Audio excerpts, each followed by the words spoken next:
নাকি লজ্জার সাথে সাথে অপমান বোধও শেষ হয়ে গেছে? বৌমা, আমি তোমার কাছে ভিক্ষা চাইতে আসিনি যে আমার সাথে তুমি এইভাবে ব্যবহার করবে। ছেলেকে খাওয়ানোর ক্ষমতা নেই, আবার ঢাকায় পড়ায়। যাও তো।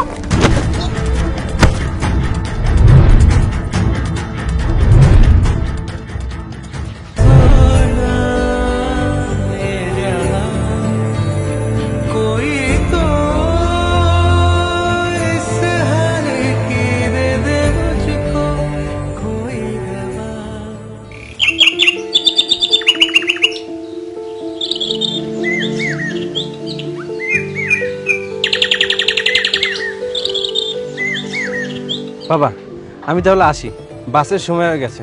এই নে বাবা, তোর ভর্তির টাকা।